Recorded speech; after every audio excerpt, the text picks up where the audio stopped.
This is stage 6. We're going to be looking at creating our wheel for the new version of our Sumobot.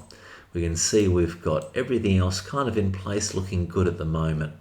What we're going to do is we're going to create a new part studio to develop our wheel. So we're going to go new tab, new part studio. That's going to develop this guy here. We can rename him, and I'm just going to call him the wheel.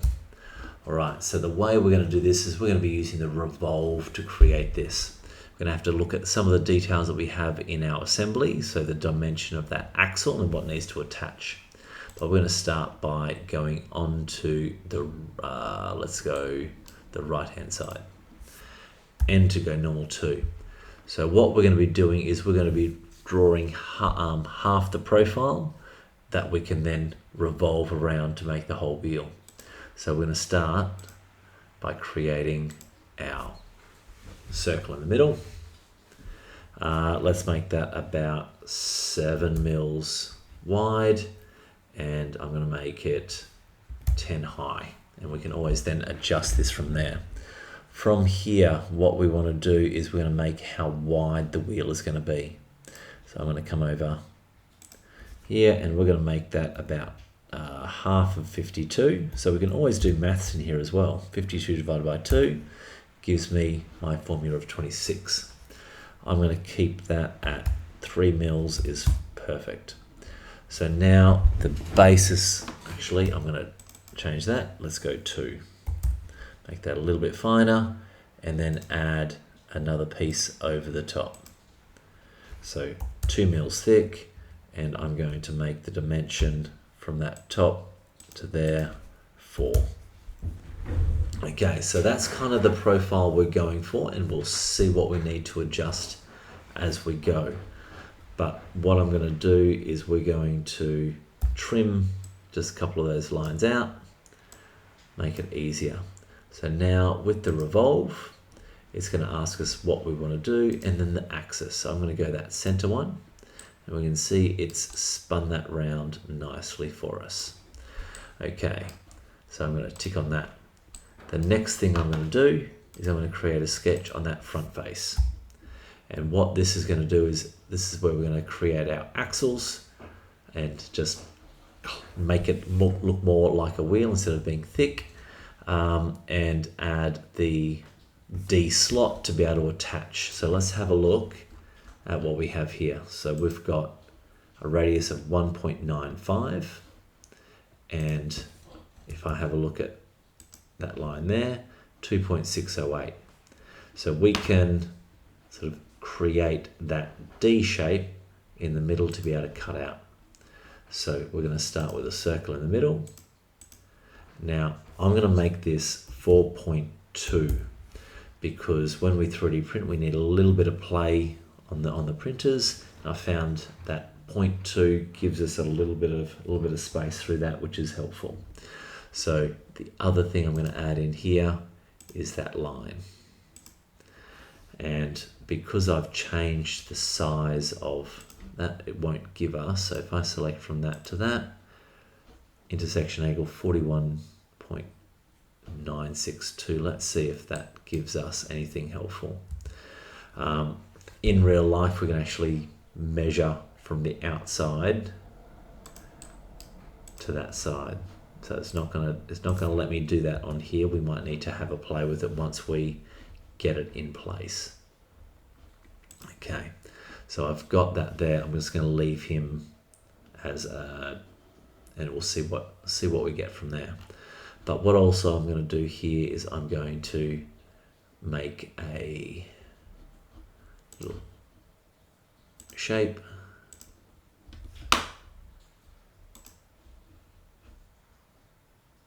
And you guys, I'm sure, can make something better than what I can. Let's make that symmetric.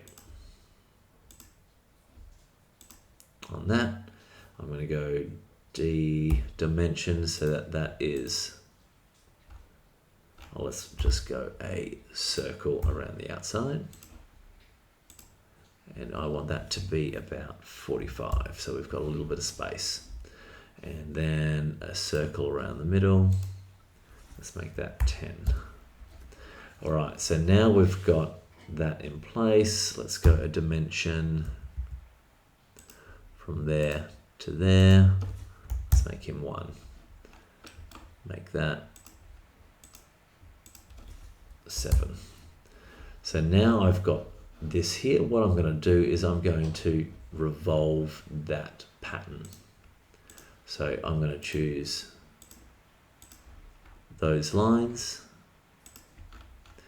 and you can see it's already put it around the origin, which is nice. And what we're going to find is how many we want to do. So if we go to 5, what about 6? And that, let's go with 6. So now if I go off that, we can see we've got that, and the only thing I need to do is lock that into the origin, and they are now fixed.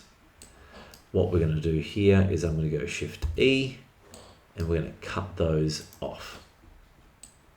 So that then removes that, and we're just going to go through all.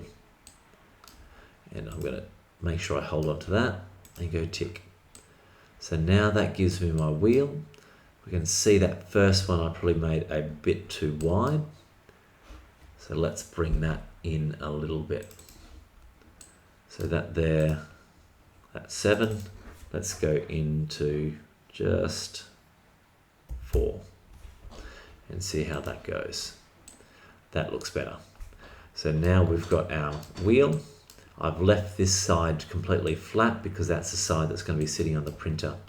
The last thing we're going to go back and do is, we could leave it like this, but what I found quite effective is we're going to add in a little washer around the outside, a rubber washer, which then gives us a little bit better grip. So if we come back over here on that outside ring, what we're going to do is I'm just going to bring in a circle about 2 millimeters M to trim that side out, which then gives us a nice little ring to be able to put our axle on. Okay, so let's have a look when we bring that into our assembly. So that wheel is ready to go. Over to our assembly, I'm going to insert the wheel. Let's bring him in, tick. We probably want to rotate that.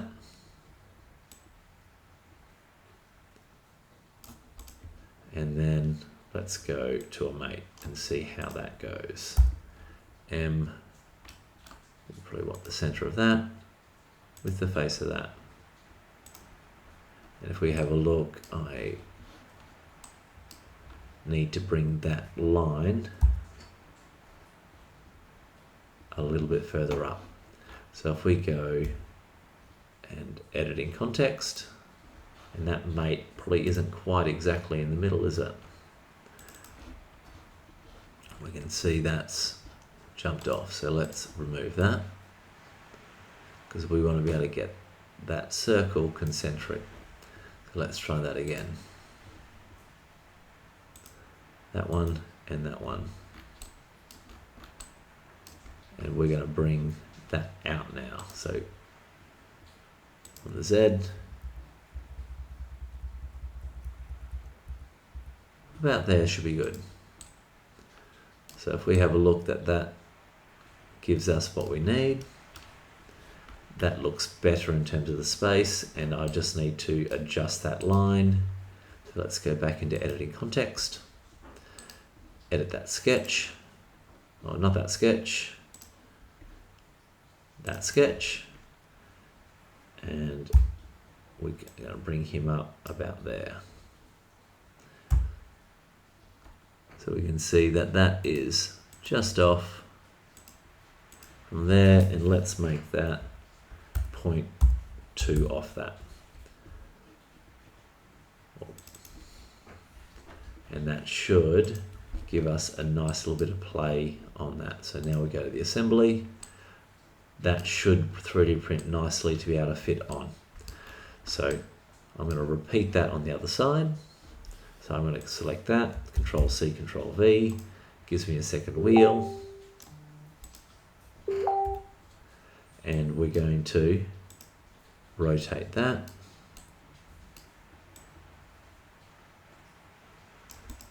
And make that on. So we're going to go centermate there with that, send that one there.